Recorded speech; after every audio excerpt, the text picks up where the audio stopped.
কেউ হয়তো ভেবেছিল যে তার কাজের জন্য আপনি তার পরামর্শ চাইবেন সবসময়, তার পেছনে পেছনে ঘুরবেন, তাকে সবসময় অনুরোধ করবেন আমার এই কাজটা করে দাও, আমার এই কাজটা আমি কিভাবে করব, আমাকে একটু পরামর্শ দাও, আমাকে একটু সাহায্য দাও, আমাকে একটু সাহায্য করো। কিন্তু আপনি বাস্তব জীবনে সেই সাহায্যটা তার কাছে চান নাই। সুতরাং সেই ব্যক্তির গুড লিস্টে আপনার নাম নাই। সে আপনাকে পছন্দ করে না এই কারণে, কারণ আপনি তার পেছনে পেছনে ঘোরেন না।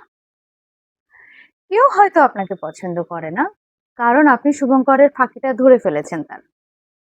কেউ হয়তো খুব বোকা শোকা সহজ সরল সোজা সাপটা জীবনযাপনের একটা বহিঃপ্রকাশ করছে, কিন্তু ওই মানুষটা আসলে সহজ সরল সোজা সাপটা বোকা না, এটা আপনি ধরে ফেলেছেন। এবং আপনি যে ধরে ফেলেছেন সে বোকা নয় বলে সেটা বুঝে ফেলেছে। সুতরাং আপনিও তার পছন্দের মানুষের তালিকায় এখন আর থাকবেন না, এটাই স্বাভাবিক। সেজন্য সেই মানুষটা আপনাকে পছন্দ করে না। এরকম প্রত্যেকটা মানুষ তার নিজের নিজের জায়গা থেকে আসলে ঠিক করে নিয়েছে যে আপনাকে পছন্দ করবে কি করবে না।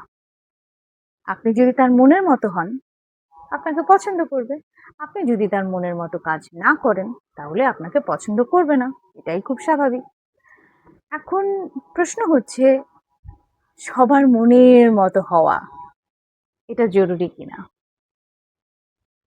সবার মনের মতো হতে হবে, আসলেই হতে হবে জরুরি? সবার পছন্দের তালিকায় থাকতে হবে, সত্যি এটা এতটা জরুরি, এতটা ইম্পর্ট্যান্ট? আমার তো মনে হয় এর চাইতে অনেক বেশি ইম্পর্ট্যান্ট হচ্ছে ভেতর থেকে একটা ভালো মানুষ হওয়া, যে পরিচিত কারোর সঙ্গে দেখা হলে অন্তত হাসি মুখে জিজ্ঞেস করে ভালো আছেন, যে মন থেকে মঙ্গল কামনা করে, যে মন থেকে বিশ্বাস করে যে হ্যাঁ আমার দ্বারা কোনো উপকার না হোক, কোনো অপকার যেন না হয়। আমার তো মনে হয় সবার পছন্দের তালিকায় থাকবার চাইতে ভালো মানুষ হওয়াটা বেশি জরুরি, এই ভাবনাগুলো থাকাটা বেশি জরুরি।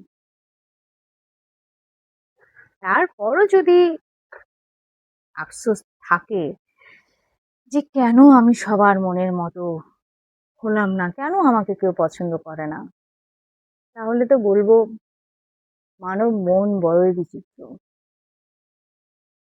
কে কাকে কেন পছন্দ করছে তার চেয়ে বরং বলা ভালো কে কাকে কখন কেন পছন্দ করছে এটা যেমন বলা যায় না, তেমন কে কাকে কেন কখন কিভাবে অপছন্দ করছে এটাও বলা যায় না। তার চেয়ে বরং নিজের কাছে পরিষ্কার থাকাটা খুব জরুরি। আমার দ্বারা কারো ক্ষতি হয় নাই, আমি কারো ক্ষতি করি না, ব্যাস। আমার মনে হয় এর চেয়ে বেশি জরুরি আর কিছু হতে পারে না, আর কিছু হওয়া উচিত না।